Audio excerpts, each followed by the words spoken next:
बिस्मिल्लाहिर्रहमानिर्रहीम। अस्सलाम वालेकुम। पाकिस्तान की पॉलिटिक्स का अंदाज़ा आप इस बात से लगा सकते हैं कि मरीम नवाज़ ने पॉलिटिक्स में आकर जो जनाजा नून लीग का निकाला है, आप सोच भी नहीं सकते।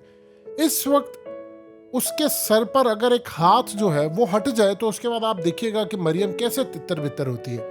अब आप देखिए कि इस सूरत हाल में नून लीग पूरे दो हिस्सों में बंट चुकी है, और पहला हिस्सा है मरियम का और दूसरा हिस्सा है शहबाज ग्रुप का। तितर बितर इनकी पार्टी होने जा रही है।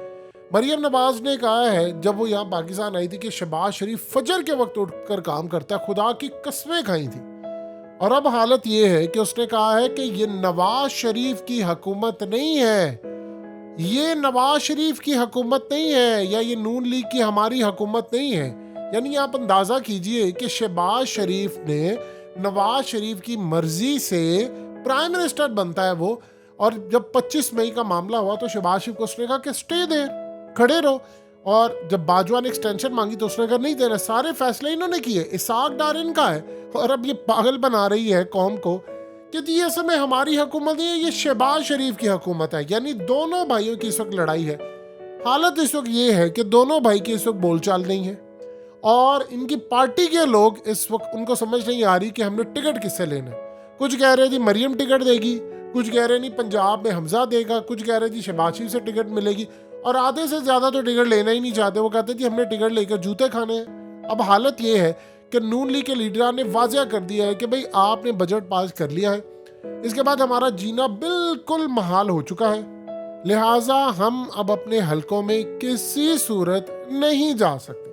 अब इनके साथ जो मामला पेश आया है उसका आप अंदाज़ा इस बात से लगा सकते हैं कि ये अपने हलकों में नहीं जा सकते। इन्होंने क्लियरली कह दिया कि भाई हम अपने हलकों में अब जा नहीं पाएंगे, हमारी हालत इस वक्त मुकम्मल तौर पर बुरी हो चुकी है। और मरियम अवाम को ये बता रही है कि ये शहबाज शरीफ की हुकूमत है, उसने एस्टैब्लिशमेंट की मर्जी से हुकूमत ली थी, हमारा इसमें कोई हाथ नहीं है। देखिए, जरदारी और नवाज शरीफ एक दूसरे से गुफ्तगू नहीं करते। बहुत सारे लोगों को शायद इदराक नहीं है कि जब अब्बास शरीफ की वफात हुई थी 2013 में, तो उस वक्त इमरान खान मिलने के लिए गए थे नवाज शरीफ से, उन्होंने ताज़ियत की थी। नवाज शरीफ काफ़ी खुश हुए थे, जरदारी मुलाकात करना चाहते थे। तो उस वक्त नून लीग के लीडरान ने कहा था कि आपने आसिफ अली जरदारी से मुलाकात नहीं करनी। उस वक्त जरदारी के बारे में बड़ा मशहूर था कि जरदारी के पास बहुत बड़ा इल्म है, ये मुफाहमत का बादशाह है। आप अंदाज़ा कीजिए कि उस वक्त नून लीग के बहुत सारे लोगों ने यहाँ तक बात की थी कि आसिफ जरदारी को बंगाली जादूगरों और नजूमियों ने ऐसे अमल और टोटके बता रखे हैं जिनके ज़रिए वो अपने सियासी हरीफों को ज़ेर कर लेते हैं। और इसलिए उन्होंने कहा था कि इनके जो गुरु हैं वो असल में इनको कोई ऐसा मंत्र बताते हैं, ऐसी चीज़ें बताते हैं कि सामने बैठा हुआ शख्स इनकी बातों में आ जाता है और वो उनको कायल कर लेते हैं। और इस सूरत हाल में नून लीग को सियासी नुकसान पहुंच सकता है। ये ना हो कि नवाज शरीफ को ऐसी बात मान जाए कि इलेक्शन से पहले हमें नुकसान है, क्योंकि नवाज शरीफ ने कैंपेन चलाई थी जरदारी के खिलाफ और इमरान खान कह रहे थे जरदारी नवाज शरीफ भाई भाई, ये बाद में सच साबित हुआ। अब आपको ज़रा टिकर भी दिखाते हैं। ये दुनिया न्यूज़ के अंदर भी तारिक अजीज़ ने इस पर लिखा था और कहा था कि जी इमरान खान का मामला तो उन्होंने साइड पर रख दिया था। उस वक्त उन्होंने जरदारी के बारे में लिखा था कि जादू टोना करते हैं, लिहाजा ये ज़ेर कर देते हैं। अब आप ज़रा अंदाज़ा कर लें कि सूरत हाल का लेवल क्या है कि इन दोनों का मामला एग्जैक्टली अब ये है कि नवाज शरीफ को ये लगता था कि जरदारी ने उस वक्त की इस्टेब्लिशमेंट से डील की है, फिर बाजवा टोला से उसने डील की है, और उसके अयान अली और सारे केस फालूदे पापड़ वाले सब कुछ माफ़ हो गए थे। और जब पनामा का केस आया था तो उस वक्त वो बाजवा के साथ खड़ा था, क्योंकि उस वक्त उसने इस्टेब्लिशमेंट के साथ डील करके तो अपने केसेस माफ़ करवाए थे। नवाज शरीफ हमेशा ही कहते रहे। फिर पीडीएम का मामला हुआ तो आसिफ जरदारी और नवाज शरीफ डायरेक्टली बात नहीं करते, बिलावल और नवाज शरीफ आपस में बात करते हैं, डायरेक्टली नहीं करते बात, क्योंकि वो ये समझते हैं कि जरदारी डील करके बैठा हुआ है और उसने मेरी मदद नहीं की थी, मेरी हुकूमत गिरी, फलां फलां और बहुत सारे मामला। लेकिन उसके बाद फिर पार्टी रहनुमा ने कायल किया कि जी आपको ये काम करना चाहिए। अब सूरत हाल ये है कि दोनों चचा और भतीजी आमने सामने आ चुके हैं एक दूसरे के, और उन्होंने क्लियरली कह दिया है कि पार्टी मैं संभालूंगी, पार्टी को टेक ओवर मैं करूंगी। नून लीग के अंदर वैसे बगावत हो रही है, उधर आप अंदाजा कीजिए कि शहबाज शरीफ चुप है। उनको ये समझ नहीं आ रही कि मैं बोलूं तो क्या बोलूं। देखिए, शहबाज शरीफ अवाम में जाकर क्या बोलेगा कि हम जब इक्तदार में आएंगे तो आपको महंगाई से निजात दिलवाएंगे, क्या वो ये कह सकता है? अवाम तो उसको छोड़ेगी नहीं। کیا وہ کہہ سکتا ہے کہ عمران نیازی کا سب کیا در؟ لوگ کہیں گے ٹھیک ہے اس کا کیا در ہے تو تم آئے کیوں تھے، اقتدار لیا کیوں تھا؟ کیا وہ یہ کہہ سکتا ہے کہ اس کو اسٹیبلشمنٹ لے کر آئی ہے؟ زرداری کا معاملہ تو سب کو سمجھ آ گیا. تو شہباز شریف نے کس کے بوٹ پالش کیے تھے؟ باجوہ کے پالش کیے تھے. تم اقتدار میں آئے تو ایکسٹینشن بھی لینا چاہ رہا تھا. اب اس صورتحال میں مریم نواز کے پاس بیچنے کے لیے کیا ہے؟ اسحاق ڈار آ گیا ہے، کیا بیچے گی وہ؟ اب وہ یہ نہیں کہہ پا رہی کہ عمران خان کا قصور ہے، وہ یہ کہہ رہی ہے یہ حکومت ہماری نہیں ہے. تو بندہ پوچھے دیکھیں نون لیگ کا جو ووٹر ہے وہ بھی اس تھیوری کو بائی نہیں کر رہا. اللہ نے ان کے ساتھ کیا ہے، ذرا سمجھیے اس بات کو.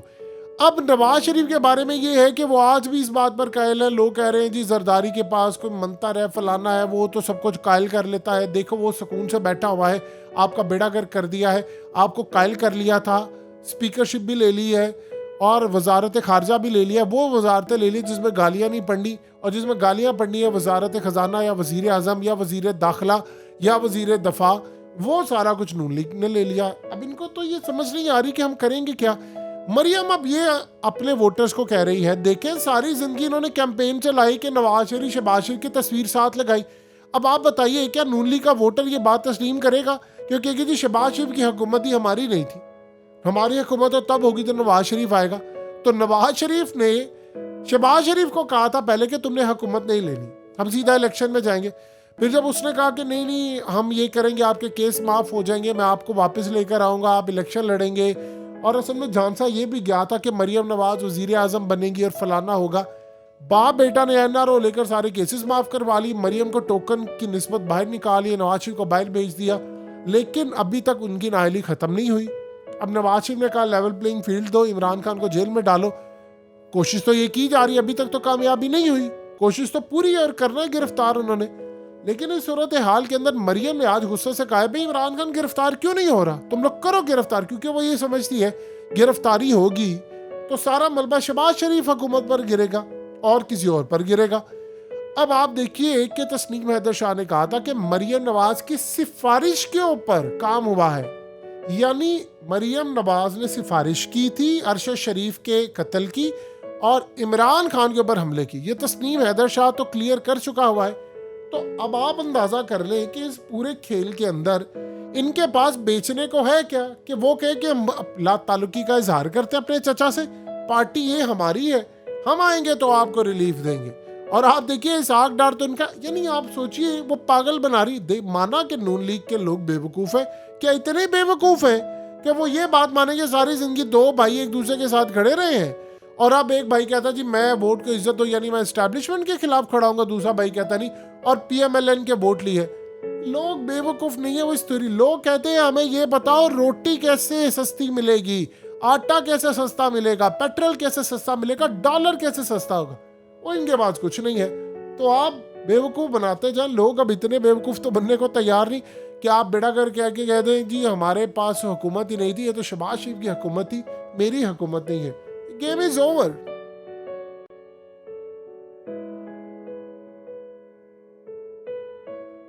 حقیقت ٹی وی کو سبسکرائب کرنا مت بھولیں، ویڈیو کو لائک کریں، شیئر کریں اور کمنٹ سیکشن میں اپنی رائے کا اظہار ضرور کریں.